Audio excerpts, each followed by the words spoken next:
Hello សួស្តីអ្នកគ្នាបងជួយខ្ញុំ Black Boy Gaming ហើយថ្ងៃនេះផងដែរខ្ញុំនាំអ្នកគ្នាមកដាក់ mod មួយចឹងហើយ mod ហ្នឹងផងដែរវាតាក់ទងទៅនឹងសភាវុធតាក់ទងនឹងខាទ័រសង្គ្រាមអ្នកគ្នាក៏ឃើញពីចម្ងាយមកគឺខ្ញុំបានដាក់ឲ្យស្រាប់ហើយប៉ុន្តែអានេះគឺយើងអាចបាញ់មែនតែនអញ្ចឹងណាអ្នកគ្នាប៉ុន្តែវាអាចនឹងវាប្រើ comment មួយប៉ុន្តែខ្ញុំមើលអក្សរគេដាក់នោះអត់ច្បាស់ហើយអញ្ចឹងណាហើយអញ្ចឹងផងដែរគឺវាបានតែត្រឹមតែនេះទេប៉ុន្តែវាអាចបាញ់ចេញមែនតែនអ្នកគ្នាវាអាចយើងធ្វើសង្គ្រាមមានគ្នាអីលេងធ្វើសង្គ្រាមបានអញ្ចឹងណាអ្នកគ្នាមើលទៅនេះលើហ្នឹងកន្លែងយើងដាក់ថ្មអញ្ចឹងហើយអានេះផងដែរគឺជាអាទៀសដែលគេយកទៅបុកដូចរបៀបថាគេធ្វើនេះចឹងអ្នកគ្នាទ្វារហើយច្រកចូលខាងទ្វារចូលយើងជីកទៅប្រវែកទៅហ្មងណាអ្នកគ្នាគេយើងជីកចឹងទៅវាអាចនឹងបុកអានេះក្បាលខាងមុខវាអញ្ចឹងណាហើយវាក្នុងហ្នឹងផងដែរគឺម៉ូតវាមានច្រើនអ្នកគ្នាមិនតាក់ទងតែនឹងរបស់ប៉ុណ្ណឹងទេវាអាចនឹងមានការ spawn ប្រទាយអ្នកគ្នាប្រទាយហើយនឹងvillager អីតាក់ទងទៅនឹង villager មានអាវុធមានអីចឹងអ្នកនេះគឺ mod ហ្នឹងគឺមានច្រើនអ្នកនេះអានេះគេអត់ស្នាយើងអាចជីកបាញ់បានអញ្ចឹងណាប៉ុន្តែត្រង់នេះផងដែរប្រហែលជាខ្ញុំអាចនឹងកលិចជីកអីអញ្ចឹងណាដោយសារវាតាក់ទងនឹងនេះហើយនេះផងដែរគឺជាវិធីដែលវា spawn មកនៅឃើញធំមកក្នុងនោះផងដែរគឺតាក់ទងទៅនឹង village មានកាន់អាវុធកាន់អីទាំងអស់តាក់ទងការធ្វើសង្គ្រាមអញ្ចឹងណាបើលេងម៉ូអី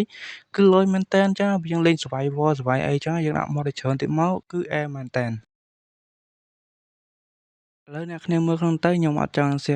យាយច្រើនទេខ្លាចអ្នកគ្នាធន់ចឹងណាអ្នកគ្នាមើលទស្សនានៅក្នុងនឹងធัวទៅវាអាចនឹងនិយាយរួមគឺលយមែនតើតាក់ទងវាលយចឹងណាទីនេះផងដែរគឺលយមែនតើហើយវាតាក់ទងទៅនឹងវិធីអ្នកគ្នាវិធីនឹងម្ដុំនឹងវា spawn អីចឹងណាឥឡូវយើងអត់ចង់មើលច្រើនទេយើងចូលមើលក្នុងភូមិយើងវិញអញ្ចឹងណាអ្នកគ្នាមានសេះឯណាតបជីសេះជាអីក្នុងផ្ទះវានេះគឺលយមែនតើណាចឹងឥឡូវយើងដើរទស្សនកិច្ចនៅក្នុងផ្ទះនឹងធัวទៅក្នុងផ្ទះគេនេះតុបតែងប្រហែលមួយអែមដែរអញ្ចឹងណាអ្នកគ្នាអាចយើងមកនៅអីនៅបានអ្នកគ្នាគេអត់និយាយរួមគឺលយមែនតើគេតុបតែងអីគេណាណីនិយាយរួមអាប្អួចនេះតុបតែងអីផ្លោតអត់ចង់បានទៀតណាអ្នកគ្នាកន្លែងនេះអាចផ្លោតបានប៉ុន្តែផ្ទះផ្សេងទៀតខ្ញុំផ្លោតបានទេអ្នកគ្នាឃើញទៅប្អួចចឹងមែនប៉ុន្តែយើងផ្លោតបានទេហើយវាអាចនឹងដូរដោះអីបានទៀតខ្ញុំអត់បានទៅទេអ្នកគ្នាឥឡូវយើងចាប់ផ្ដើមដើរកន្លងជុំវិញភូមិយើងទៅដាក់តាក់ទងនឹងអាវុធចឹងណាគ្នាយើងដាក់អាវុធម្ដងមួយជុំវិញនឹងអញ្ចឹងណាចឹងតែវាយើងដាក់ចឹងទៅដូចការយើងធ្វើសង្គ្រាមចឹងអ្នកគ្នាឃើញអត់លយមែនតើអានេះអាចយើងវាយវាបានយើងអាចចូលជីវាបានទៀតលយមែនតើអ្នកគ្នាលេងគ្នាអីគ្មានតែយើងពួននៅក្នុងហ្នឹងទេអ្នកគ្នាយើងអាចលបវាយគ្នាអញ្ចឹងគឺសុវ័យមែនតើអ្នកគ្នាយើងឥឡូវយើងមើលក្នុងវិទ្យាយើងវិញហើយយើងដើរទៅលើតាមប៉មតាមប្រទាយគេនេះគេធ្វើកន្លែងកលឹងដើរជុំវិញមួយសត្រូវអញ្ចឹងណានេះសភាវុធអញ្ចឹងដាក់តាំងចង្អេងចង្អាងអីចឹងទៅធ្វើដូចមែនតែនអញ្ចឹងណាគ្នាហើយវីដេអូហ្គេមនេះផងដែរគឺវាអាចនឹងមិនលើសំឡេងទេអ្នកគ្នាខ្ញុំអត់ដឹងថាមកពីអីដែរពេលខ្ញុំថតនេះខ្ញុំអត់បានចាប់អារម្មណ៍ថាវាលើសំឡេងក៏អត់ទេខ្ញុំអត់បានចាប់អារម្មណ៍ទៀតអញ្ចឹងណាហើយវីដេអូថ្ងៃហ្នឹងផងដែរគឺប្រហែលជានឹងមិនលើសំឡេងហ្គេមទេអ្នកគ្នាអើយចាប់ប្រោយវាអត់ខ្ញុំអត់ដឹងថាម៉េចដែរពេលខ្ញុំ record ទៅវាអត់ដឹងនឹកស្មានថាវាមិនលើសំឡេងខ្ញុំអត់បានចាប់អារម្មណ៍អញ្ចឹងណា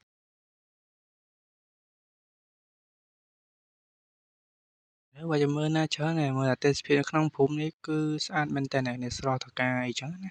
យាយរួមឃើញហើយគួរអីចឹងដែរប៉ុន្តែប្រទេសហ្នឹងមិនមែន spawn តែមួយទេវាអាចនឹង spawn ច្រើនកន្លែងទៀតចឹងណាគ្នាឥឡូវ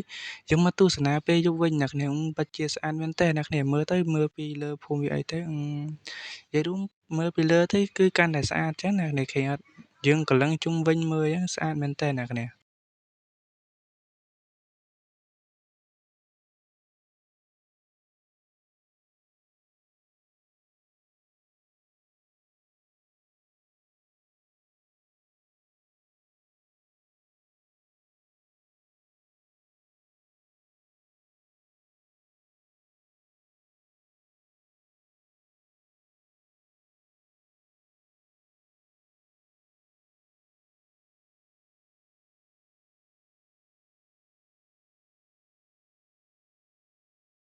ឥឡូវបន្ទាប់ពីយើងកន្លឹងមើលតែប៉ុណ្្នឹងបានហើយអ្នកគ្នាវីដេអូយើងក៏សូមបញ្ចប់ត្រឹមហ្នឹងដែរចាំជួបគ្នានៅវីដេអូក្រោយ Goodbye